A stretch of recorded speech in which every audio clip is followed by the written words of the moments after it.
सुप्रभात। देखिए छात्रों, हम 10वां गद्य पाठ ओजोन विघटन का संकट, इस गद्य को हम देख रहे थे। यहाँ तक हम लोगों ने देख लिया था कि प्रशीतन में यानी फ्रीज में यह क्लोरोफ्लोरो कार्बन, जिसे शॉर्ट में CFC कहते हैं, उसका इस्तेमाल जो है वह किया जाने लगा था। बाद में खास करके यह FS रोलैंड अमेरिकी वैज्ञानिक जो है उसका ध्यान इस तरफ गया कि आखिर यह CFC कहाँ जाता है। तब उन्होंने अनुसंधान किया था और उसका एक शोध पत्र जो है वह 1974 में उन्होंने नेचर नामक प्रतिष्ठित पत्रिका में प्रकाशित किया था। तब पूरी दुनिया में एक प्रकार की हलचल मच गई। सभी ने उनका मजाक किया, उनकी बातों की तरफ किसी ने ध्यान नहीं दिया। लेकिन आगे चलकर 1985 में ब्रिटिश सर्वे टीम ने जो कार्य किया तो उन्होंने रोलैंड की बात को सही बताया और उन्होंने कहा है कि ये जो भी हम CFC का इस्तेमाल कर रहे हैं उसके कारण ये ओजोन की परत जो है उसे हानि पहुंच रही है।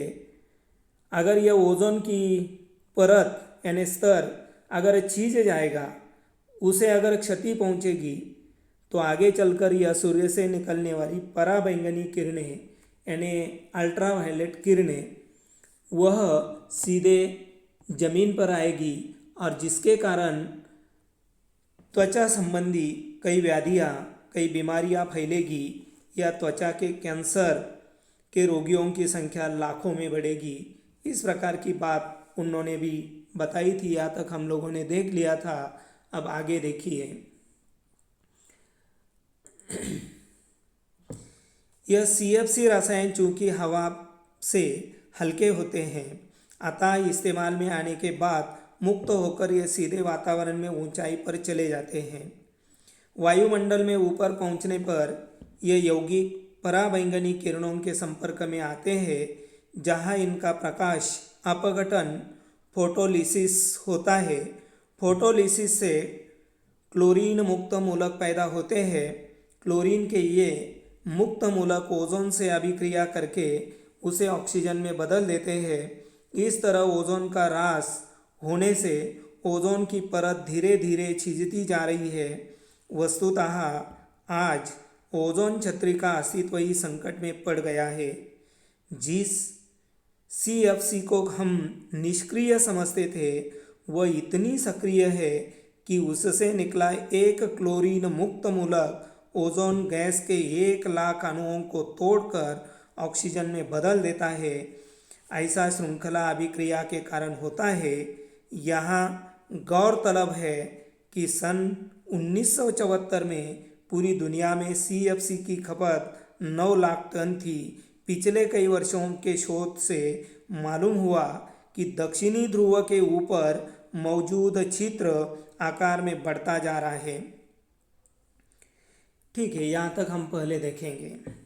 यहाँ पर कठिन शब्द देखिए, अपघटन। अपघटन का अर्थ होता है समाप्त होना। बाद में मूलक शब्द जो है उसका अर्थ है मूल स्वरूप, मूल तत्व। बाद में है गौरतलब। गौरतलब का अर्थ होता है विचार करने योग्य, विचारणीय या उल्लेखनीय। तो यहाँ हम उसका अर्थ उल्लेखनीय लेंगे। गौरतलब यानी उल्लेखनीय, बाकी कोई कठिन है नहीं। अब यह CFC रसायन जो है वह हवा से हल्के होते हैं, इनका वजन बहुत कम होता है और इस्तेमाल में आने के बाद मुक्त होकर यह सीधे वातावरण में ऊंचाई पर चले जाते हैं। वायुमंडल में ऊपर पहुंचने पर यह यौगिक, यौगिक का अर्थ मैंने बताया है, यौगिक यानी जिसे हम मिश्रण कहते हैं, यौगिक पराबैंगनी किरणों के संपर्क में आते हैं। पराबैंगनी यानी सूर्य से निकलने वाले अल्ट्रावायलेट किरण, उनके संपर्क में आते हैं जहां इनका यह प्रकाश अपघटन यानी प्रकाश समाप्त हो जाता है, जिसे फोटोलिसिस भी कहते हैं। फोटोलिसिस से क्लोरीन मुक्त यह मूलक यानी मूल तत्व में मूल रूप में पैदा होते हैं और क्लोरीन के यह मुक्त मूलक ओजोन से यानी ओजोन वायु गैस से अभिक्रिया करके उससे ऑक्सीजन में बदल देते हैं और इस तरह ओजोन का ह्रास होने से ओजोन की परत धीरे धीरे छिजती जा रही है। यानी इस प्रकार ये ओजोन की परत जो है, स्तर जो है, उसे हानि पहुंचती जा रही है। वस्तुतः आज ओजोन की जो छतरी है, उस छतरी का अस्तित्व ही संकट में पड़ गया है। आज तक हम जिस CFC को निष्क्रिय समझ रहे थे वह इतनी सक्रिय है कि एक क्लोरीन मुक्त मूलक ओजोन गैस के 1,00,000 अणुओं को तोड़कर ऑक्सीजन में बदल देता है। यानी इतनी वह ओजोन गैस जो है उसे हानि पहुंचाता है। ऐसा श्रृंखला अभिक्रिया के कारण होता है। और यहाँ गौरतलब यानी उल्लेखनीय है कि सन 1974 में पूरी दुनिया में CFC की खपत जो थी वह 9 लाख टन थी पूरी दुनिया में।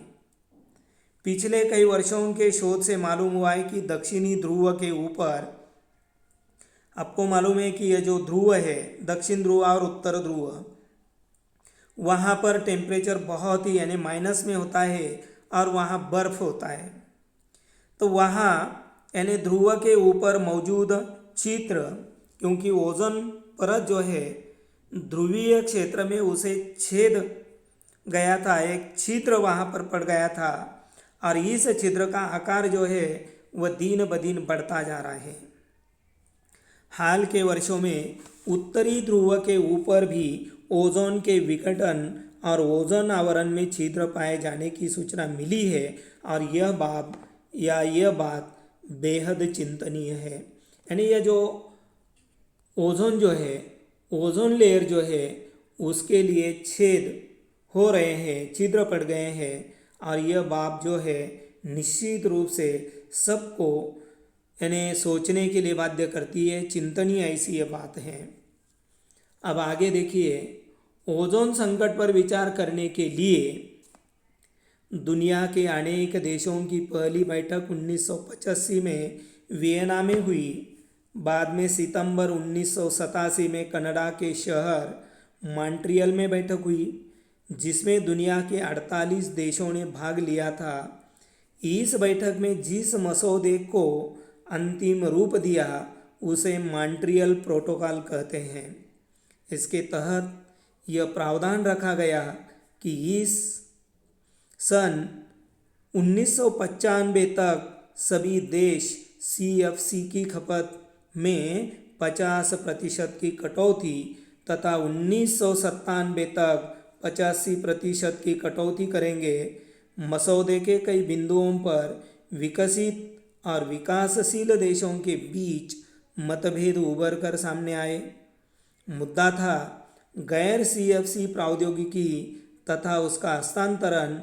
विकासशील देश चाहते थे कि इस पर आने वाला खर्च धनी देश वहन करे, क्योंकि ओजोन विघटन के लिए वे ही जिम्मेदार हैं। सन 1990 के ताज़ा आंकड़ों के अनुसार पूरी दुनिया में CFC की खपत 12 लाख टन तक पहुंच गई थी, जिसकी 30% हिस्सेदारी अकेले अमेरिका की थी। भारत का प्रतिशत मात्र 0.6 था। भारत की तुलना में अमेरिका की CFC की खपत 50 गुना ज़्यादा थी। समस्या पर विचार करने के लिए लंदन में एक बैठक हुई, जहां नए प्रशीतनों की खोज और पुरानी तकनीक में विस्थापन के लिए एक कोष बनाने की मांग की गई।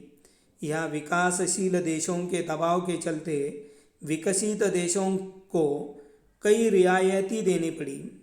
इसके अंतर्गत नई तकनीकों के हस्तांतरण में मदद के साथ साथ CFC के विकल्प की खोज में दूसरे देशों को धन मुहैया कराना मुख्य है। समझौते के तहत यह व्यवस्था है कि सन 2010 तक विकासशील देश CFC का इस्तेमाल एकदम बंद कर देंगे।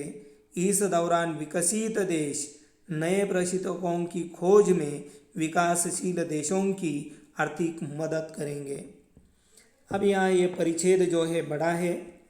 अब यहाँ पहले कठिन शब्द हम देखते हैं। पहले है प्रावधान। प्रावधान का अर्थ होता है नियम, कानून, व्यवस्था, सवलत। इस प्रकार यानी सवलत, नियम, कानून, व्यवस्था। बाद में वहन। वहन का अर्थ होता है अपने ऊपर लेना, उठाना, यानी वह भार उठाना, वो बोझ उठाना, इस अर्थ में। बाद में विस्थापन। विस्थापन का अर्थ होता है हटाना। विस्थापन यानी हटाना, यानी किसी चीज को उस जगह से हटाना। बाद में रियायत। रियायत का अर्थ होता है छूट। बाद में मुहैया करना। मुहैया करना का अर्थ होता है पूर्ति करना। मुहैया करना, पूर्ति करना। ठीक है, यहाँ तक हम देखेंगे। अब यह ओजोन संकट पर विचार करने के लिए दुनिया के अनेक देशों की पहली बैठक जो है वह 1985 में वियना में हुई। बाद में सितंबर 1987 में कनाडा के प्रमुख शहर जो है मॉन्ट्रियल में हुई। और इस बैठक में दुनिया के लगभग 48 देशों ने हिस्सा लिया था। इस बैठक में जिस मसौदे को अंतिम रूप दिया गया था उस मसौदे को मॉन्ट्रियल प्रोटोकॉल नाम से जाना जाता है, या मॉन्ट्रियल प्रोटोकॉल नाम दिया गया है। इसके तहत यह प्रावधान रखा गया। प्रावधान का अर्थ मैंने अभी बताया कि नियम, कानून, व्यवस्था, यानी कई नियम बनवाए। क्या नियम बनवाए गए कि सन 1995 तक सभी देश CFC की जो खपत है उसमें 50% की कटौती करेंगे, और 1997 तक 85% तक की कटौती करने का प्रावधान उसमें किया गया है, या नियम किया गया है। मसौदे के कई बिंदुओं पर विकसित और विकासशील। अब यह विकास और विकासशील, इसका अर्थ यह होता है विकसित, आपको मालूम है विकसित देश, आणि विकसनशील मराठी में विकसनशील कहा जाता है, तो उसके लिए हिंदी में विकासशील कहा जाता है। इन दोनों प्रकार के देशों के बीच मतभेद जो थे वे उभर कर सामने आए। मुद्दा यह था कि गैर CFC प्रौद्योगिकी तथा उसका हस्तांतरण। विकासशील देश चाहते थे कि इस पर आने वाला खर्च जो है ये जो धनी लोग जो हैं, आपको मालूम है अमेरिका जैसे बलाढ्य देश जो है, ऐसे देश इसका वहन करे, यानी आने वाला खर्च ये लोग अपने ऊपर ले, ये लोग उठाए। क्योंकि ओजोन विघटन के लिए वे ही, यानी जो विकसित देश है वे ही ओजोन विघटन के लिए जिम्मेदार है। यहाँ उन्होंने कुछ आंकड़े यहाँ पर बताए हैं। सन 1990 के ताज़ा आंकड़ों के अनुसार पूरी दुनिया में CFC की खपत 12 लाख टन तक पहुँच गई थी। अभी अभी आपने इसके पहले परिच्छेद में देख लिया था कि 1974 में पूरी दुनिया में CFC की खपत 9 लाख टन थी, लेकिन अब 12 लाख टन तक पहुंच गई थी, और इसमें 30% हिस्सेदारी अकेले अमेरिका की थी। और तब भारत का प्रशीतन मात्र जो है या CFC का इस्तेमाल भारत सिर्फ और सिर्फ 0.6 का इस्तेमाल करता था। भारत की तुलना में अमेरिका की CFC की खपत 50 गुना ज़्यादा थी। अब यह जो समस्या है, इस समस्या पर विचार करने के लिए लंदन में भी एक बैठक हुई थी, और उसमें तय किया गया कि नए प्रशीतनों की खोज की जाए। पुरानी तकनीक में जो यह CFC का इस्तेमाल किया जाता है, या जो पुरानी तकनीक है उसका विस्थापन किया जाए, विस्थापन यानी उसे हटाया जाए, यह तय किया गया था। और यहाँ विकासशील देशों के दबाव के चलते विकसित देशों को कई रियायतें यानी कई छूट विकासशील देशों को उन्हें देनी पड़ी। इसके अंतर्गत नई तकनीकों के हस्तांतरण में मदद के साथ साथ CFC के विकल्प की खोज में दूसरे देशों से धन मुहैया कराना मुख्य है। समझौते के तहत यह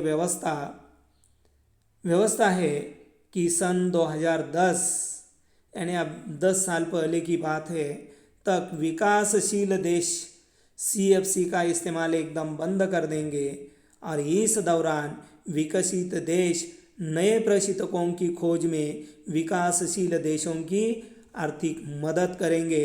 इस प्रकार का निर्णय उसमें लिया गया था।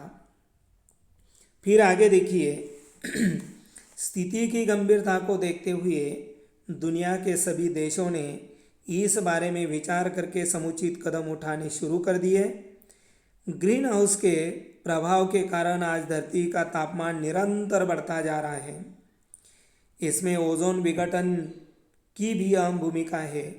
पराबैंगनी किरणें जब धरती तक आती है तो स्थलमंडल में मौजूद वस्तुओं द्वारा अवशोषित कर ली जाती है।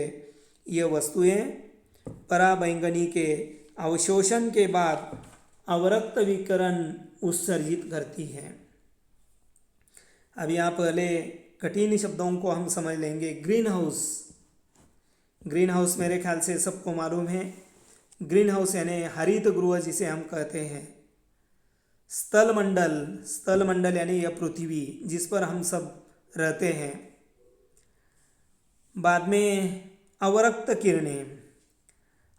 किरणों का अर्थ होता है विद्युत चुंबकीय किरण। अवरक्त किरणें यानी विद्युत चुंबकीय किरण। अब यह स्थिति है, यह स्थिति की गंभीरता को देखते हुए दुनिया के सभी देशों ने इस बारे में विचार करके समुचित कदम उठाने शुरू कर दिए हैं। सभी देशों की, ये किसी एक देश की जिम्मेदारी नहीं है या उसके दुष्परिणाम सिर्फ किसी एक देश को नहीं भुगतने हैं, पूरी दुनिया को भुगतने हैं। और सभी दुनिया के देशों ने विचार करके जो इसके लिए उचित ऐसे जो कदम है वह उचित कदम उठाने शुरू कर दिए। ग्रीन हाउस यानी हरित गृहों की संख्या दिन ब दिन बढ़ती जा रही है। उसके प्रभाव के कारण आज धरती का तापमान जो है वह निरंतर बढ़ता जा रहा है। आप देखिए, हर साल आने वाला जो यह ग्रीष्म ऋतु जो है, तापमान जो है ताप बढ़ी हुई हमें देखने को मिलती है। और इसमें ओजोन विघटन की भी अहम भूमिका है। सूर्य से निकलने वाली यह पराबैंगनी किरणें यानी अल्ट्रावायलेट किरणें जब धरती तक सीधे आएगी यानी जब तक यानी यह स्थलमंडल में पहुंचेगी तब स्थलमंडल में मौजूद वस्तुओं द्वारा अवशोषित कर ली जाती है। ये वस्तुएं अल्ट्रावायलेट किरणों के अवशोषण के बाद अवरोक्त यानी विद्युत चुंबकीय विकिरण उत्सर्जित करती हैं। फिर आगे देखिए, ये किरणें वापस वायुमंडल के बाहर नहीं जा पाती हैं क्योंकि हवा में मौजूद कई गैस उन्हें अवशोषित कर लेती है। इस तरह से धरती का तापमान बढ़ता है।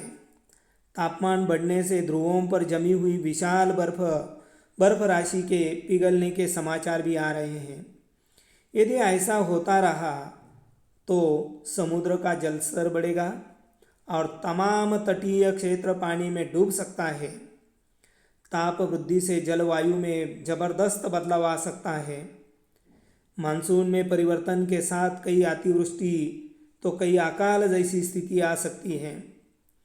वैसे विगत एक सदी के दौरान भूमंडल में काफ़ी परिवर्तन आ गया है। हाल ही में शोध के बाद पाया गया कि हिमालय में गंगोत्री स्थित गोमुख हिमनद हर साल 18 मीटर पीछे की ओर खिसकता जा रहा है। अगर यही हाल रहा तो संभव है कि 21वीं सदी के प्रथमार्ध तक ये हिमनद तथा साथ ही हिमालय के दूसरे हिमनद भी गलकर समाप्त हो जाए। अब यहाँ पर देखिए तटीय, तटीय यानी जिसे हम मराठी में किनारा कहते, तट, तट यानी तट। बाद में विगत, विगत का अर्थ होता है बीता हुआ। भूमंडल मैंने कहा है, भूमंडल यानी यही पृथ्वी।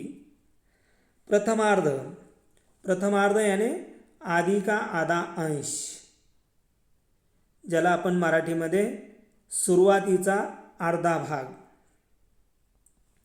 हिमनद, हिमनद का अर्थ होता है बर्फ की नदी। हिमनद यानी बर्फ की नदी। अब यहाँ देखिए ये जो किरणें हैं, ये किरणें वापस वायुमंडल के बाहर नहीं जा पाती क्योंकि हवा में मौजूद कई गैस उन्हें अवशोषित कर लेती है। हवा में मौजूद ये जो भी अवशोषण करना, अवशोषण का अर्थ होता है सोखना, अपने में समा लेना।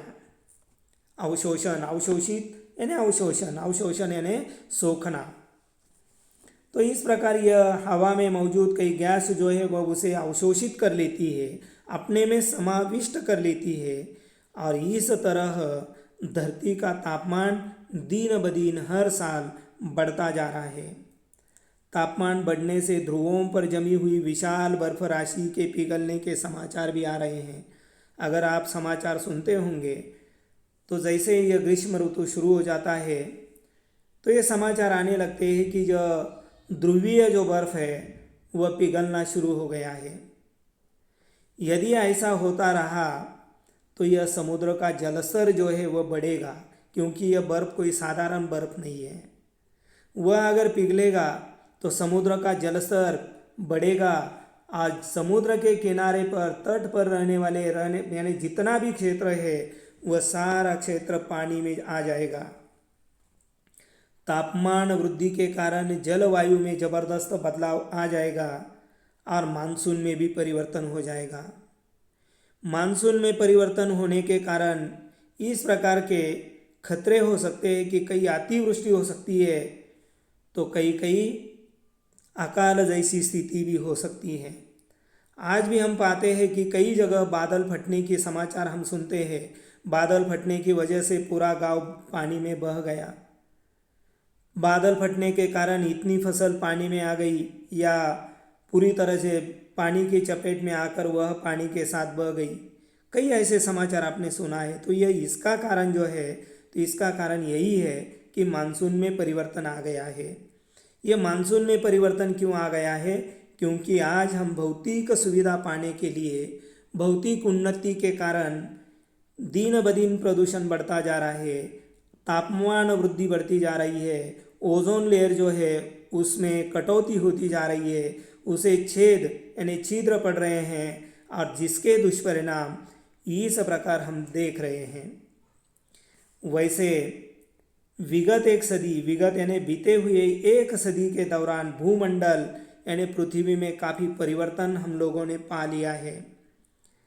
हाल ही में शोध के बाद पाया गया कि हिमालय में गंगोत्री स्थित गोमुख हिमनद, हिमनद यानी हिम नदी हर साल 18 मीटर पीछे की ओर खिसकती जा रही है। क्यों?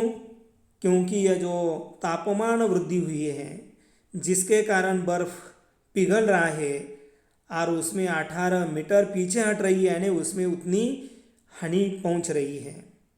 अगर यही हाल रहा तो संभव है कि 21वीं सदी, अभी 20वीं सदी चल रही है, 21वीं सदी के प्रथमार्ध में यानी 21वीं सदी का शुरू का जो आधा हिस्सा होगा वहाँ तक ही यह बर्फ की नदी तथा साथ ही हिमालय के दूसरे हिमनद यानी दूसरी हिमनदियाँ गलकर यानी पिघलकर समाप्त हो जाएगी। आगे देखिए, ऐसे में उत्तर भारत में बहने वाली नदियों का अस्तित्व मिट जाएगा और मैदानों की उपजाऊ जमीन या उपजाऊ भूमि ऊसर में बदल जाने से कोई रोक नहीं सकेगा। अगर समय रहते स्थिति पर काबू नहीं पाया गया तो इसके गंभीर परिणामों से इनकार नहीं किया जा सकता।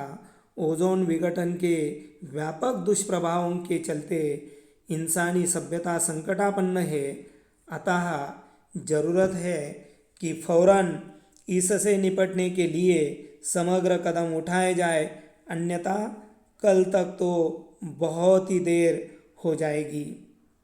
अब यहाँ पर हिमनद का अर्थ तो आपको मालूम है। हिमनद यानी हिम नदी, बाद में है ऊसर। ऊसर का अर्थ होता है बंजर यानी अनुपजाऊ, यानी जहाँ पर कोई यानी खेती करने लायक नहीं है, उपजाऊ जमीन नहीं है, अनुपजाऊ। संकटापन्न, संकटापन्न यानी संकट से घिरी। अब देखिए, अगर यह हिम नदियाँ जो है इसकी ओर अगर किसी ने ध्यान नहीं दिया तो हो सकता है आने वाले समय में यह यानी 21वीं सदी के प्रथमार्ध तक ये हिम नदी जो है, बर्फ़ की नदी या हिमालय की अन्य नदियाँ भी समाप्त हो जाएगी। ऐसे में उत्तर भारत में बहने वाली नदियों का अस्तित्व मिट जाएगा और मैदानों की उपजाऊ भूमि वह बंजर में बदल जाएगी। यानी जो आप सुपीक ज़मीन हम कहते हैं, पिकाऊ ज़मीन जिसे कहते हैं, वह ऊसर यानी बंजर ज़मीन में यानी अनउपजाऊ ज़मीन में बदल जाएगी और वह बदलने से कोई भी रोक नहीं सकेगा। अगर समय रहते स्थिति में काबू नहीं पाया गया तो इसके बहुत ही गंभीर परिणाम जो है हमें भुगतने होंगे। इस बात से कोई भी इनकार नहीं कर सकता। ओजोन विघटन जो है यानी ओजोन लेयर जो है उसमें जो विघटन होता जा रहा है या उसे जो क्षति पहुंच रही है, उसके व्यापक दुष्प्रभावों के चलते इंसानी सभ्यता पूरी तरह से संकटों से घिरी हुई है। अतः ज़रूरत है कि फौरन इससे निपटने के लिए समग्र कदम जो है हम सभी को मिलकर इस दिशा में हमें कदम उठाना अत्यंत आवश्यक है। अगर हम इनकी ओर अनदेखी करते हैं, उनके बारे में अगर हम कोई ठोस कदम नहीं उठाते हैं तो हो सकता है कल तक शायद हमारे लिए बहुत देर हो जाएगी, समय हमारे हाथ से निकल जाएगा और जो दुष्परिणाम है वह भुगतने के अलावा हमारे सामने और कोई भी चारा नहीं रहेगा। अभी ये जो मिश्रा जी जो हैं उन्होंने बहुत ही एक महत्व की बात या महत्व की समस्या जो है उस पर उन्होंने गंभीर चिंतन इस गद्य में उन्होंने किया है। यानी यह ओजोन विघटन जो है यह किसी एक देश की जिम्मेदारी नहीं है। उसे अगर हमें बचाना है तो हमें इस दिशा में निश्चित रूप से ठोस ऐसे कदम उठाने की ज़रूरत है। उसके दुष्परिणाम आपको मालूम है कि सूर्य से निकलने वाले जो पराबैंगनी किरण जो है, अल्ट्रावायलेट किरण जो है, वह सीधे अगर ज़मीन पर आ जाते हैं तो निश्चित रूप से ज़्यादा तापमान बढ़ेगा और यहाँ का ताप बढ़ने की वजह से यह हिमनद यानी हिम नदियाँ पिघल जाएगी तो जितना भी तटीय क्षेत्र है वह बंजर में बदल जाएगा। इतना ही नहीं, अगर वह क्योंकि अभी ये ओजोन लेयर जो है उससे ये किरण जो है वह फिल्टर होके नीचे आते हैं, अगर वह सीधे ज़मीन पर आएंगे तो कई ऐसे लोग हैं कि जिनमें स्किन को लेकर, त्वचा को लेकर कई बीमारियां फैलेगी। स्किन के कैंसर के रोगियों की संख्या लाखों में बढ़ेगी और इसीलिए इसे अगर हमें रोकना है तो हमें अभी बड़ी सावधानी पूर्वक कदम उठाने की ज़रूरत है। इतना ही नहीं है, इसकी ओर अगर हम अनदेखी करेंगे तो इसके कई भयानक ऐसे खतरे हैं कि वातावरण बदल हो जाएगा, मानसून में परिवर्तन आ जाएगा, कई बहुत ही धुआंधार बरसात होगी, बादल फटने जैसी समस्याएं उत्पन्न होगी, तो कई जगह पूरी तरह से अकाल जैसी परिस्थिति निर्माण होगी। और इसीलिए आपको मालूम है अकाल अगर पड़ जाता है तो भी बड़ी समस्या है, और कहीं पर अगर बादल फट जाता है तो वह भी एक बहुत ही गंभीर ऐसी समस्या है। और इसीलिए सभी देश यानी जो विकसित देश और विकासशील देश सभी को मिलकर इस दिशा में ठोस कदम उठाने चाहिए। अब यहाँ यह गद्य जो है वो समाप्त हो जाता है। गद्य के नीचे जो भी कृतियाँ हैं उसे आपको हल करना है। बाद में हम ये जो भी कृतियाँ हैं उन कृतियों के बारे में हम चर्चा करने वाले ही हैं, लेकिन तब तक के लिए एक गृह कार्य के तहत आपको यह सारी आकलन कृति है, शब्द संपदा है, अभिव्यक्ति है, लघुत्तरी प्रश्न है, इन सभी को आपको हल करना है। आप सभी के लिए धन्यवाद।